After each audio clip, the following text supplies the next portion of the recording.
Yeehaw, soldiers! It's your boy, the Anime Sage, coming to another video, and this is my review of the Romance Dawn arc of One Piece. So, yeah, let's get into this. So, I know I should have given you guys, some, what if that cried fusion quirk for today, but I'm kind of having a bit of writer's block with that, so I'm gonna have to hold that until tomorrow. And in the meantime, in order to fill some space with that content, I'm going to give you guys a review on a manga that I'm really starting to love in One Piece, and this is the first arc, So, let's get into it. So, with the Romance Dawn arc, we have the start of, the entire story of One Piece, where we start off with the entire, how Luffy got into wanting to become a pirate. So, Luffy essentially met this guy Shanks, who, he kind of had a bond with, and then he kind of, didn't like the fact that Shanks kind of let himself, get down easy by these freaking mountain bandits that, were kind of bullying him. And then, when he kind of got into his own little situation, and then he got thrown into the sea, which then caused Shanks to have to, sacrifice his own arm to save him. And then at the end of that chapter, he was given Shanks' straw hat. So a lot of things that come into the beginning of this arc is kind of like the way that Luffy was motivated into wanting to become a pirate. So, and try to more so live down Shanks' path. Shanks literally had given him the motivation to become a pirate, because Shanks definitely saw potential in Luffy, even though he didn't really admit it, And another thing that is kind of shown here that in Shanks' trust for Luffy is a straw hat that was given to him. That is a bit of a symbol of not only the relationship between Luffy and Shanks, which I guess is obvious, but a lot of symbolism is used in works of literature, and One Piece and many other shonen manga, they are works of literature. And this is an example of a symbol, which, yes, it kind of shows a connection between Luffy and Shanks. Not only that, but Luffy's major treasure, which he wants to protect, which is kind of expressed in a later arc, which I might get into if, who knows how well this will do, but, But, yeah, you see, and you also have, themes of, well, Luffy kind of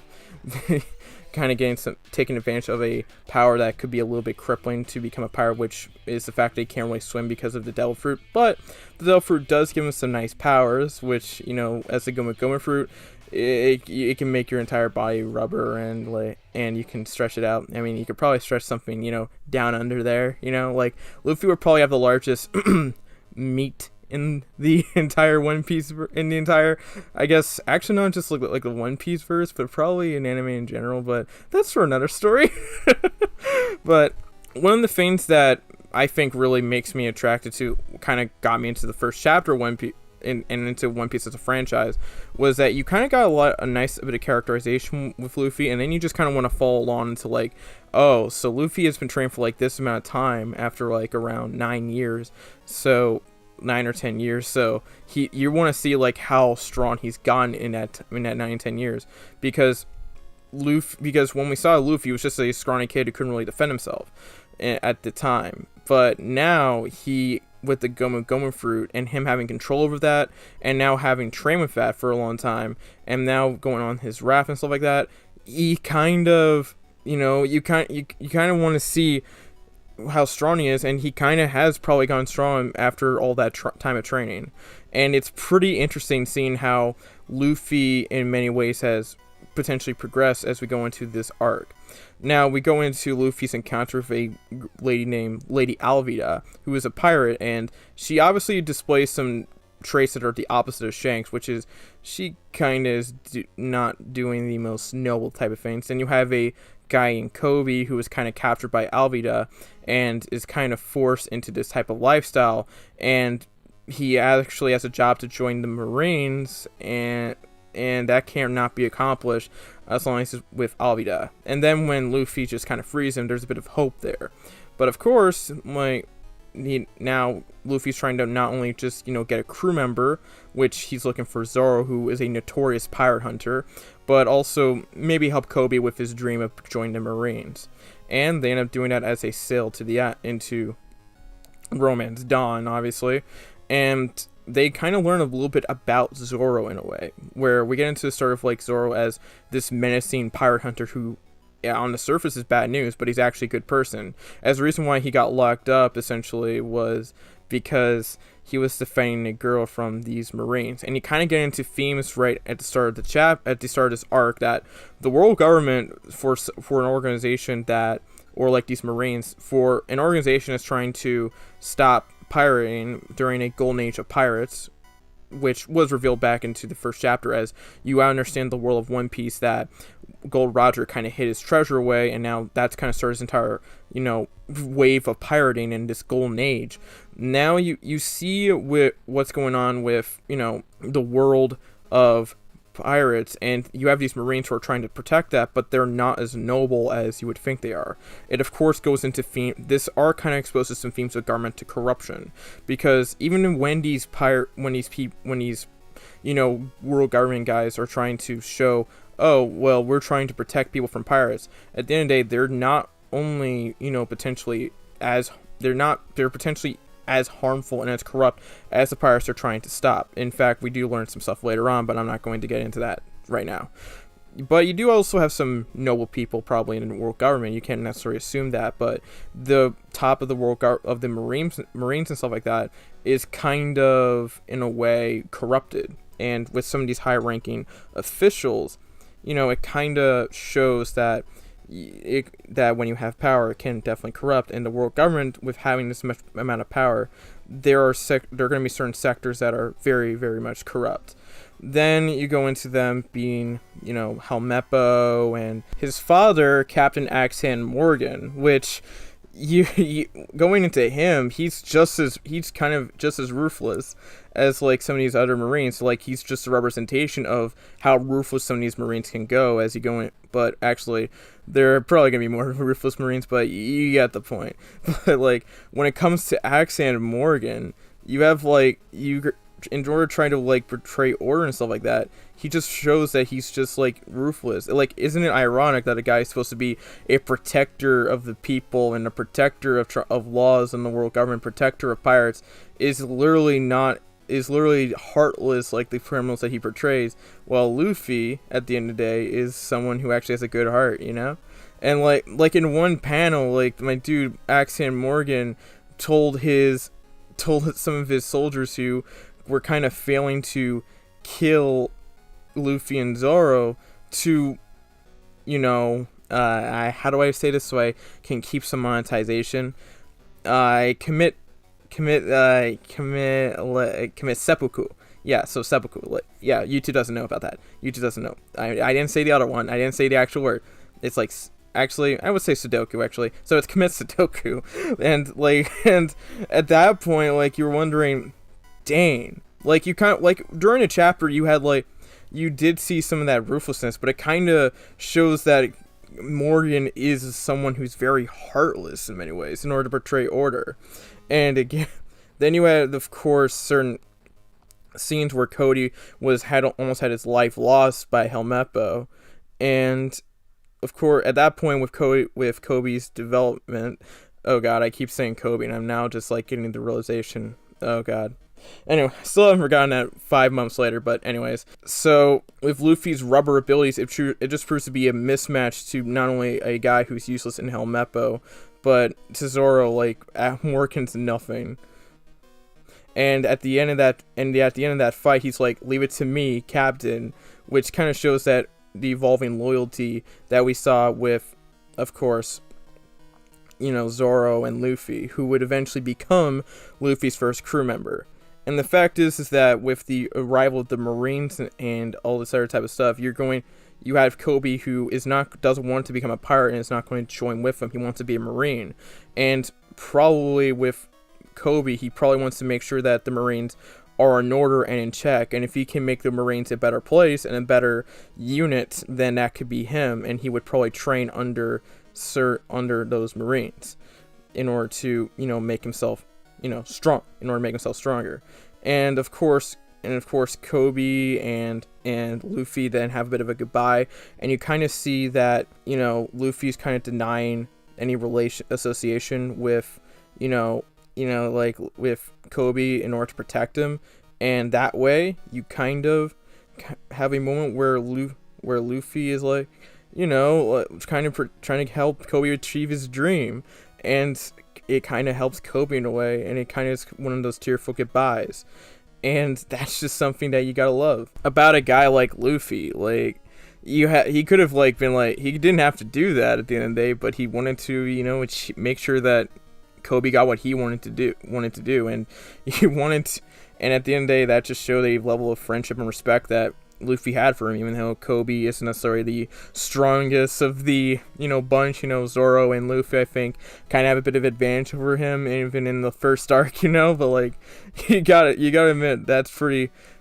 You gotta give Luffy some graciousness there, because that's just a great thing, you know. And it's just, you also kind of had some deceit levels from the Marines, because of course they did trick Zoro into believing that if he like stayed hungry for all that time, they would let him go. And of course, you know, that didn't happen. Again, kind of showing more about X and Morgan's type of corruption and stuff like that. And there are probably other areas where the Marines, and again, trying to stretch this, the, you know, Marines in world government or in some of these areas are kind of corrupt.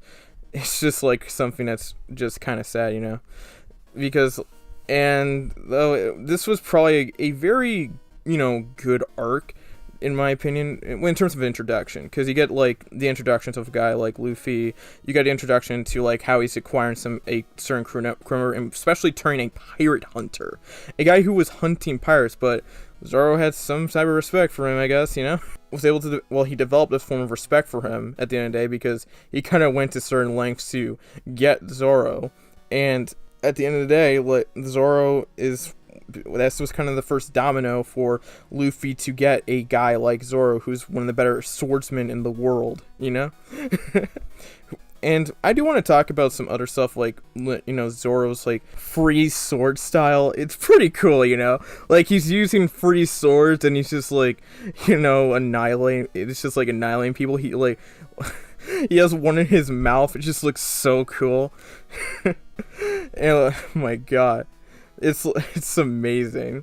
And he does have his own, you know, ideology of trying to fulfill the promise that he made that so long ago with, you know, Kuina, I think that's how you pronounce her name, Kuina, who, you know, fell down the stairs, and they both had an agreement that that one of them would be the world's greatest swordsman, and then, you know, she fell down the stairs.